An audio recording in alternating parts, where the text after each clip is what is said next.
안녕하세요. 새벽이에요. 오늘도 들러주셔서 감사합니다. 따뜻한 옛 이야기 한 자락 들으시며 잠시 쉬어가세요. 스님, 큰일이옵니다. 겨울 동짓달 새벽, 강원도 정선 깊은 산속 작은 산사. 법당 문살에 성해가 하얗게 내려앉고 새벽 안개가 마루를 감쌌다. 동자승 훈이가 헐레벌떡 달려왔다. 쌀독에 쥐새끼 한 마리 숨을 구멍도 없사옵니다. 쌀독이 텅 비었어요. 진우 스님은 염주를 쥔 손을 멈추고 고개를 들었다. 허허, 그게 무슨 큰일이냐? 훈이는 입을 삐죽 내밀었다. 그럼 작은 일이에요? 스님도 사람인데 밥 안 잡수시면 어찌 살아가시렵니까? 소승은 벌써 속이 쓰리옵니다. 스님은 피식 웃었다. 그럼 배고플 땐 참선이나 하거라. 마음이 비면 배도 비는 줄 모르느니라. 그런 소리 마옵소서. 마음은 비어도 배는 비면 안 되옵니다. 그 말이 끝나기도 전에 훈이의 뱃속에서 요란한 소리가 울렸다. 스님은 웃음을 참지 못하고 중얼거렸다. 허허, 이놈의 속은 거짓말을 못하는구나. 그러곤 장삼을 여미며 말했다. 복은 구해야 생기고 인연은 찾아야 이어지는 법이지. 네 배를 채우러 다녀오마. 스님, 눈이 저리 퍼붓는데 정말 내려가실 거예요? 길도 미끄러운데 내일 가시면 안 되옵니까? 오늘 밟은 자리가 내일 길이 되는 법이다. 걱정 말거라. 금방 다녀오마. 스님은 삿갓을 눌러쓰고 절을 나섰다. 훈이는 마당 끝에 서서 그 뒷모습을 오래 바라보다가 두 손을 모았다. 나무아미타불. 스님 발에 동상 안 걸리게 해주시옵소서. 산길을 벗어나자 마을이 보였다. 초가 지붕마다 눈이 수북히 쌓이고 굴뚝 연기가 힘없이 피어올랐다. 스님은 첫 번째 집 문을 두드렸다. 시주 좀 청하옵니다. 안에서 여인의 목소리가 날카롭게 튀어나왔다. 아이고, 올해는 우리도 목구멍이 포도청이라오. 절에 쌀이 없으면 부처님이 주시겠지? 문짝이 쾅 닫혔다. 진우는 묵묵히 고개를 숙이고 다음 집으로 향했다. 두 번째 집. 스님, 우리 집에 내가 넷이라오. 쌀독은 바닥 드러낸 지 열흘이고 죽을 쑤어도 물이 더 많소이다. 세 번째 집. 시주는 무슨 개뿔. 절에서 밥 빌어 먹을 생각 말고 땅이나 파서 감자라도 캐시오. 네 번째 집에서는 대문도 열리지 않았다. 다섯 번째 집에서는 개가 지저댔다. 얼마나 걸었을까? 마을 끝자락, 커다란 기와집 하나가 눈 속에서 번쩍였다. 대문 앞에서 하인 하나가 팔짱을 낀 채 비웃었다. 스님, 시주 얻으러 오셨어? 스님이 고개를 끄덕였다. 그러하오. 허허, 참 딱한 꼴이로다. 온종일 돌아다닌 모양인데 빈손이라니. 어디 한 푼어치라도 얻어오셨어? 스님은 합장하며 조용히 말했다. 부처의 길은 걸음마다 인연을 쌓는 법이라 하오. 사내 종이 코웃음을 쳤다. 말은 번드르르 하구먼. 우리 마님께서는 그런데 손 안 대시오. 그러니 그냥 돌아가시오. 바로 그때 안쪽에서 맑은 여인의 목소리가 들렸다. 누구냐? 절간 중이옵니다. 시주를 구걸하러 왔다 옵니다. 잠시 침묵이 흘렀다. 드리거라. 잠시 후 마님이 직접 마당으로 나왔다. 쭉진 머리에 비녀 하나, 소복한 치마 저고리. 얼굴은 고왔지만 눈빛은 서늘했다. 그녀가 스님을 보는 순간 표정이 미묘하게 흔들리고 손끝이 미세하게 떨렸다. 어느 절에서 오셨소? 이 고을 북쪽 달마산 자락 청운함이옵니다. 마님은 스님의 얼굴을 뚫어지게 바라보며 물었다. 무엇이 필요하시오? 공양비 조금만 시주해 주신다면 절 식구들이 이번 겨울을 버틸 수 있을 것이옵니다. 잠시의 침묵이 흐르더니 마님은 하인을 불렀다. 쌀 한 말 퍼드려라. 예? 마님, 한 말은 너무 많지 않사옵니? 한 말이라 하였다. 단호한 말에 하인은 마지못해 자루를 들고 나왔다. 그녀는 지게를 가져오게 하고는 부드럽지만 단정한 목소리로 말했다. 이걸 메고 가시죠. 눈길이 미끄러우니 조심하시고요. 하인이 지게에 쌀자루를 올렸다. 그 순간 스님은 고개를 숙이며 말했다. 큰 은혜 입었사옵니다. 부처님의 가피가 이 댁에 머무를 것이옵니다. 그녀는 아무 말 없이 고개를 숙였다. 돌아서며 그녀의 눈에 눈물이 살짝 고였다. 스님은 그 모습을 잠시 바라보다가 조용히 절을 했다. 눈송이가 그녀의 어깨 위로 소리 없이 내려앉았다. 그리고 스님은 다시 길을 걸었다. 쌀 한 말을 등에 진 진우 스님의 어깨가 점점 내려앉았다. 해는 서쪽으로 조금씩 기울고 눈발은 점점 굵어졌다. 아이고, 부처님, 이 짐만이라도 좀 가볍게 해주시지. 진우가 헉헉거리며 중얼거리는데 갑자기 바람을 가르는 날카로운 고함이 들려왔다. 이 못된 년이 또 물을 쏟았어!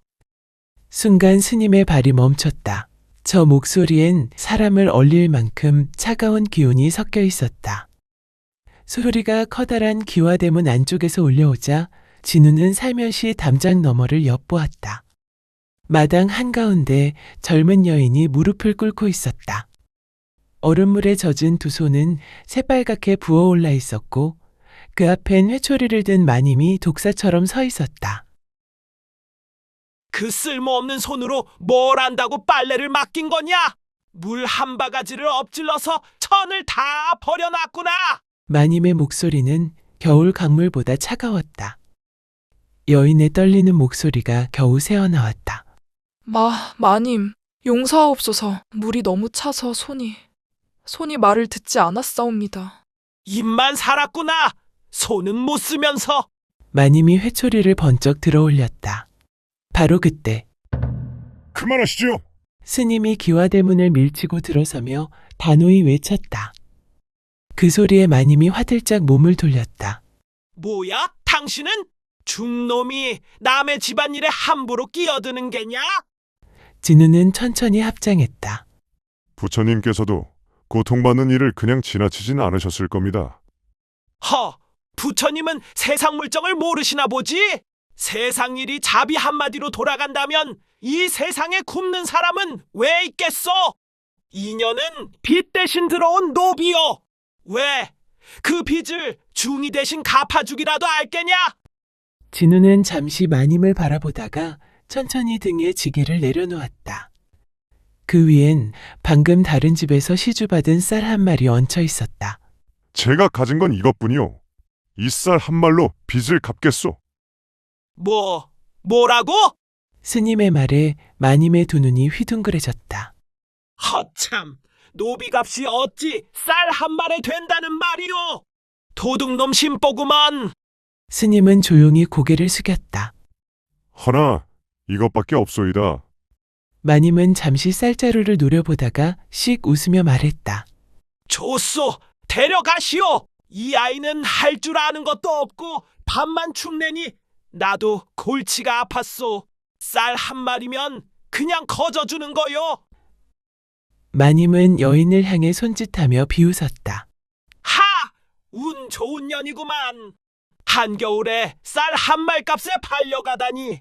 그 인연 과연 얼마나 갈는지 두고 보지. 그녀는 회초리를 툭 던지고는 발을 동동 구르며 안으로 들어가 버렸다. 스님은 얼어붙은 여인을 조심스레 일으켰다. 일어나시오. 춥겠소. 산은 좀 멀지만 올라가면 따뜻하오. 여인이 고개를 숙이며 떨리는 목소리로 말했다. 스님, 저는 죄 많은 몸이옵니다. 진우 스님은 눈 내리는 하늘을 한번 올려다보고는 빙그레 웃었다. 죄 많은 몸일수록 눈이 덮어주는 법이오. 여인은 작은 보따리 하나를 안고 스님을 따라 산길로 접어들었다. 한참을 오르던 진우는 문득 뒤를 돌아보았다. 여인은 얇은 옷 하나에 맨발이나 다름없는 너덜너덜한 집신을 신고 있었다. 발끝은 이미 새파랗게 얼어 있었다. 스님은 더 이상 참지 못하고 자신의 장삼을 벗어 그녀의 떨리는 어깨에 덮어주었다. 이거라도 입게. 이러다 정말 얼어 죽겠소. 스님은 어찌... 나야 걷다 보면 따뜻해질게요. 진우 스님은 또 자신의 두꺼운 버선을 벗어 그녀의 발에 신겨주었다. 이제 좀 낫겠소. 여인의 눈시울이 붉어졌다. 왠지 그 슬픈 눈빛이 낯설지가 않았다. 스님, 이런 은혜 어찌 있겠사옵니까? 저 같은 미천한 사람 때문에 귀한 쌀을 잃으셨으니 몸둘 바를 모르겠사옵니다. 은혜가 아니오. 추운 사람에겐 따뜻함을, 배고픈 사람에겐 한 줌 밥을. 그게 인연이오. 그리하여 두 사람은 눈 내리는 산길을 걸었다. 진우 스님이 빈지게를 다시 매자 그 위엔 이제 쌀 대신 새로운 인연이 실려 있었다. 눈은 계속 내렸지만 두 사람의 발걸음엔 묘하게도 따스함이 배어 있었다. 해는 이미 산 너머로 기울었다. 스님과 아리가 산길을 오를수록 눈발이 점점 굵어졌다. 희미한 등불 하나가 깜빡이는 곳, 바로 청운암이었다. 스님, 문 밖에서 동자승훈이가 펄쩍 뛰어나왔다. 왜 이제 오시옵니까? 스님, 해는 진작 덥고 바람은 칼같사온데 호랑이라도 만나셨으면 어쩌시려 했사옵니까? 스님 눈 덮인 어깨를 털며 빙그레 웃었다. 허허. 이런 날엔 호랑이도 제 굴 속에서 이불 덮고 있겠지?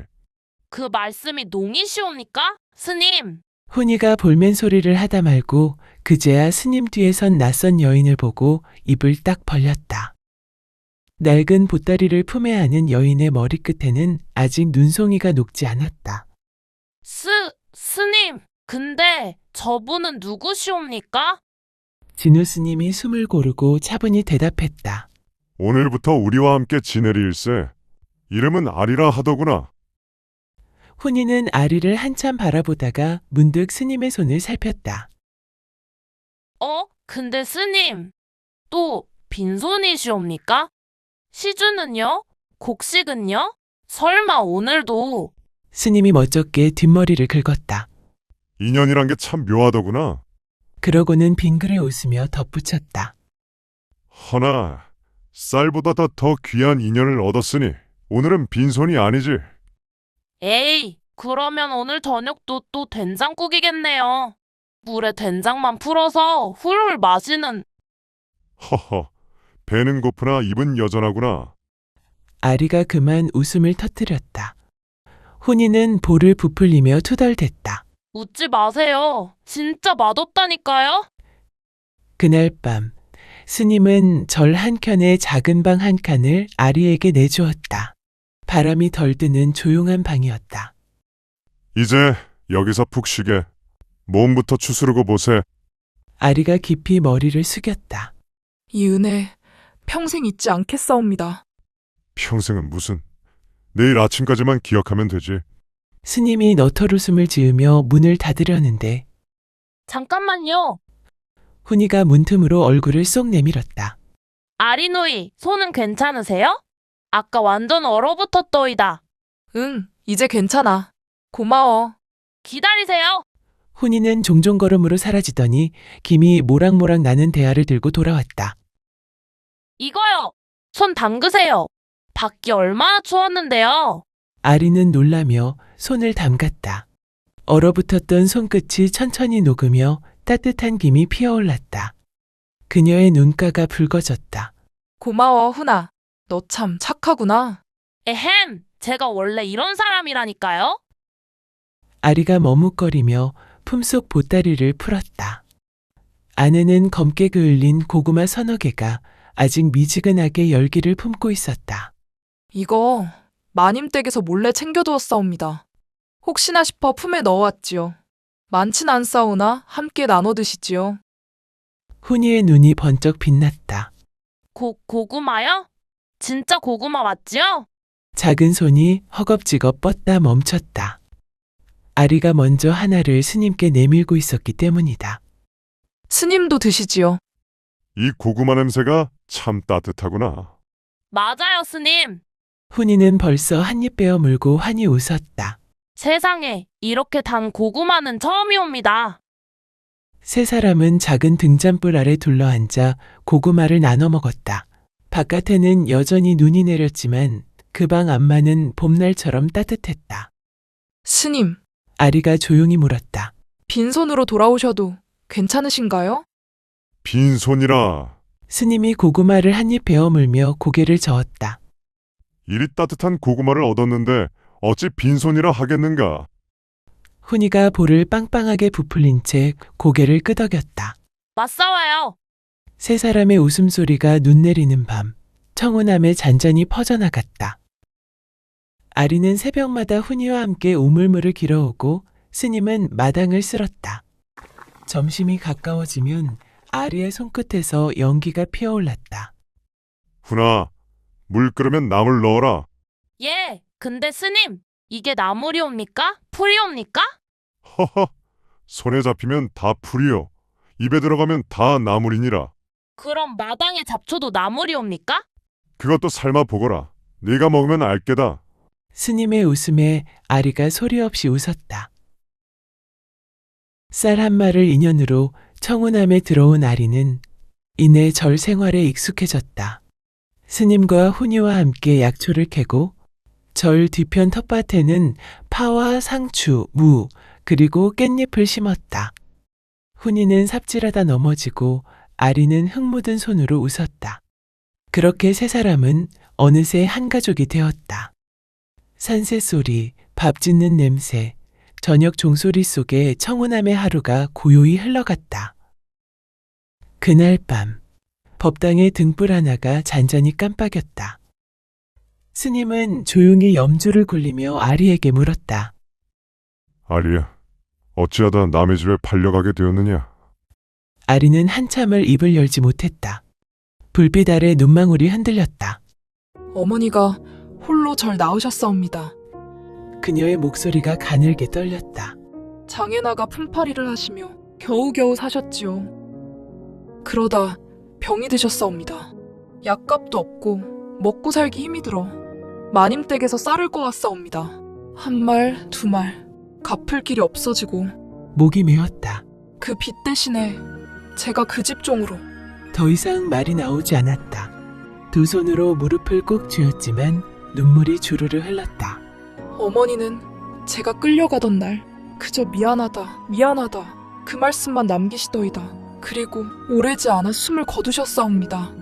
스님은 한참을 아리의 눈을 바라보다 문득 그의 머릿속에 오래전 어떤 얼굴이 스쳐갔다. 17년 전 어느 여름, 승복을 입지 않은 진우는 20대 후반의 젊은 무인이었다. 전란의 뒤끝, 머물 곳을 잃은 채 산길을 내려오고 있었다. 서쪽 하늘이 붉게 물들더니 이내 어둠이 산을 삼켰다. 산짐승들이 튀어나왔다. 검을 휘두르던 찰나 발밑이 무너졌다.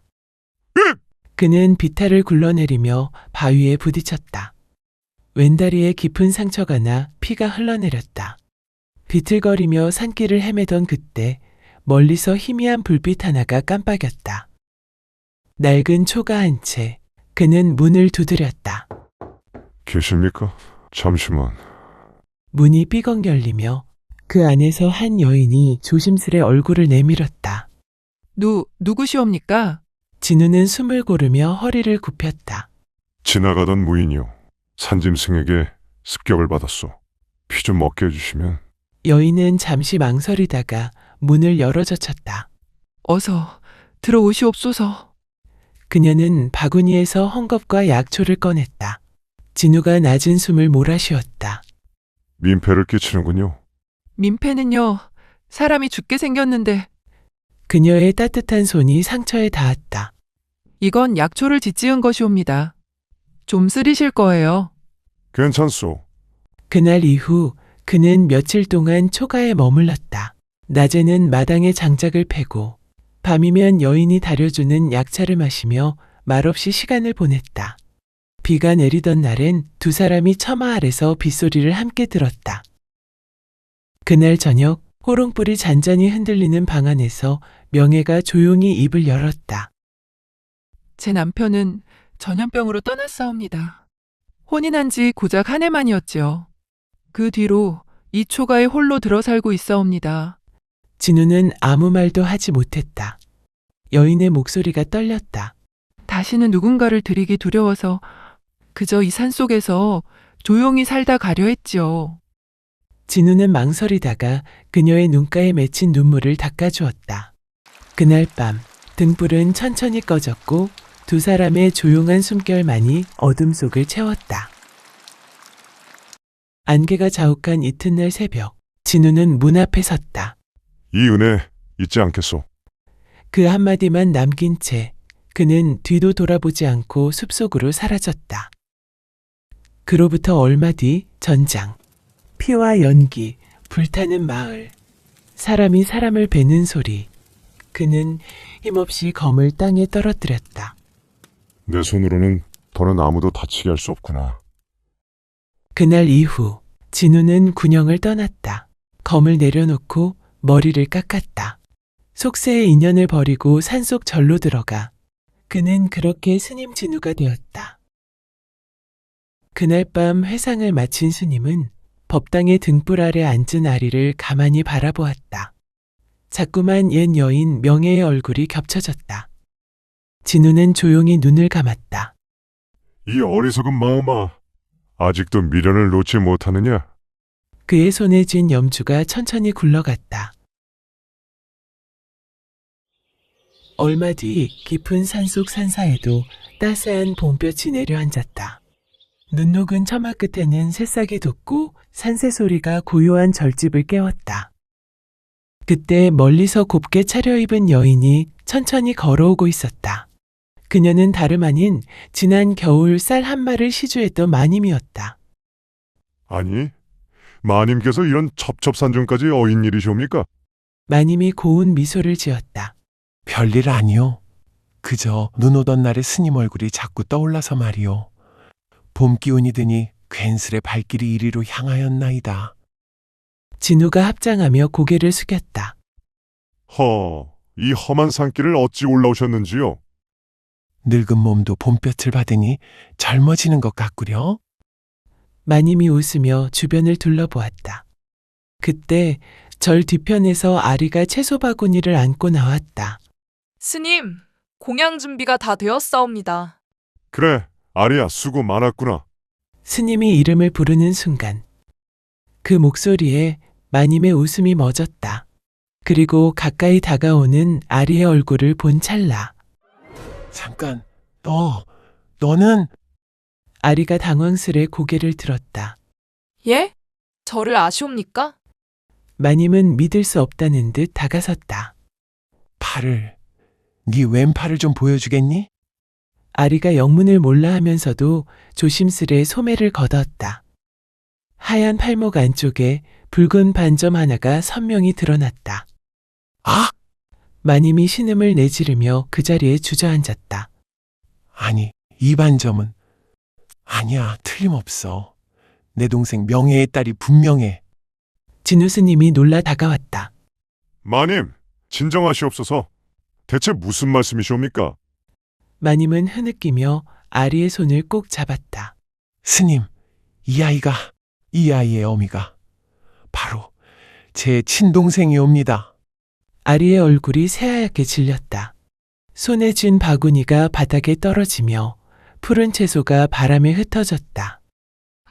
마님, 지금 무슨 말씀을... 진우 스님도 두 눈이 휘둥그레지며 말했다. 마님, 그게 대체... 마님이 깊은 한숨을 내쉬며 그 자리에 주저앉았다. 아리는 태어날 때부터 팔에 붉은 큰 반점이 있었소. 그 반점을 보는 순간 가슴이 철렁하더이다. 얼굴도 그렇소. 어릴 적 우리 명예를 꼭 빼닮았구나 싶었지요. 어릴 때 본 그 얼굴 그대로이옵니다. 앉으시오, 스님. 이야기가 좀 길 것 같소. 그녀가 떨리는 목소리로 입을 열었다. 내 동생 명예는 20에 과부가 되었지요. 남편이 전염병으로 죽고 나서 홀로 외딴 산골 초가로 들어가 살았소. 그런데 어느 날 배가 불러오더이다. 마님이 씁쓸하게 웃었다. 과부가 아이를 뱄다 하니 온 동네가 난리였지요. 망측한 년, 돌로 쳐 죽여라. 나조차도 체면 때문에 모른 척했소. 그녀의 눈에서 눈물이 뚝뚝 떨어졌다. 그러다 동생이 죽을 병에 걸렸다 해서 찾아갔죠. 그때서야 그 애가 털어놓더이다. 진우 스님의 안색이 점점 창백해졌다. 아이 아버지는 산길에서 만난 무인이었다 하더군요. 산짐승에게 쫓겨 다리를 다친 채 쓰러져 있었는데 명예가 구해서 며칠 돌봐줬다고. 진우의 미간이 좁혀졌다. 키 크고 인상 좋은 사내였는데 왼쪽 어깨에 칼자국이 깊게 있었다고 하더이다. 허나 이름은 끝내 묻지 못했다고. 진우의 숨이 거칠어졌다. 그럴 리가. 그러고 몇 해 뒤 정선장터에서 그 무인을 다시 봤다더군요. 그런데 이미 머리를 깎고 승복을 입고 있더라고. 쨍그랑. 진우가 들던 찻잔이 완전히 깨졌다. 파편이 사방으로 튀었다. 동생은 차마 말을 못했다더이다. 속세를 떠난 스님께 어찌 아이가 있다고 하겠냐며. 마님이 한숨을 쉬었다. 그 뒤로 병이 깊어져 결국 홀로 숨을 거두었지요. 뒤늦게 들었사옵니다. 아이는 빚 대신 여종으로 팔려갔다 하더이다. 법당안이 죽은 듯 고요해졌다. 진우가 떨리는 목소리로 물었다.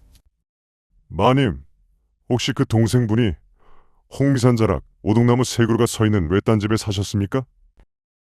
마님이 깜짝 놀라 눈을 크게 떴다. 어나 그걸 어찌. 아쏘, 바로 그 집이었소. 진우가 털썩 무릎을 꿇었다. 그의 눈에서 눈물이 폭포처럼 쏟아졌다. 하늘이셔, 이런 일이. 제가 그 무인이었습니다. 뭐라고요? 10여 년 전 늦가을 늑대 때 쫓겨 절벽에서 떨어졌을 때 그 여인이 저를 구해주었소. 사흘 밤낮 열을 식혀주고 상처를 싸매주고, 근데 내 아이를 가졌을 줄이야. 그가 두 주먹을 쥐었다. 떠나는 날 새벽 마당에서 배웅하던 그 눈빛이 지금도 잊히지 않소. 그때 한마디라도 더 나눴더라면. 진우가 가슴을 내리치며 말했다. 이 못난 놈, 그때 그녀를 보고도 그냥 지나쳤구나. 한 번만 뒤돌아봤어도, 한 번만. 그때 삐그덕 문이 열리는 소리가 났다. 문틈 사이로 아리가 창백한 얼굴로 서 있었다. 그럼 스님이 제 아버지라는 말씀이옵니까? 진우가 고개를 들었다. 부녀의 눈이 마주치자 아리가 비틀거리며 다가왔다. 그럼 정말 제 아버지이시옵니까? 지금껏 그리도 절 아껴주신 게 그런 이유였습니까? 쌀한 말로 절 구해주신 것도 다 인연이었사옵니까? 진우가 떨리는 손을 뻗었다. 아리야. 아버지! 아리가 진우의 품에 뛰어들었다. 마님이 훌쩍이며 말했다. 쌀 한 마리 이런 인연을 만들 줄이야. 하늘도 참 잔인하면서도 자비롭구나. 진우가 아리를 꼭 껴안으며 속삭였다. 미안하다 내 딸아. 이렇게라도 다시 만나게 될 줄이야. 봄바람이 법당 안으로 들어왔다. 그때 문 밖에서 고사리 같은 목소리가 들려왔다. 스님, 밥은 언제 드세요? 공양밥 다 식겠사옵니다요. 훈이가 뾰로통한 얼굴로 문을 밀고 들어왔다. 그러다 눈물 범벅이 된 세 사람을 보고 멈칫했다. 스님, 다들 왜 우시옵니까? 소승이 뭘 잘못했사온지. 그러다 스님이 눈가를 훔치며 피식 웃었다. 아리도 눈물 사이로 웃음을 터뜨렸다. 훈이가 머리를 긁적였다. 그래도 밥은 먹고 울어야지요. 안 그럼 된장국 식어요. 세 사람이 동시에 웃음을 터뜨렸다. 웃음이 법당 가득 번졌다. 그날 청운함에는 눈물보다 따뜻한 웃음이 피어올랐다. 쌀 한 마리 인연은 그렇게 눈물과 미소로 완성되었다.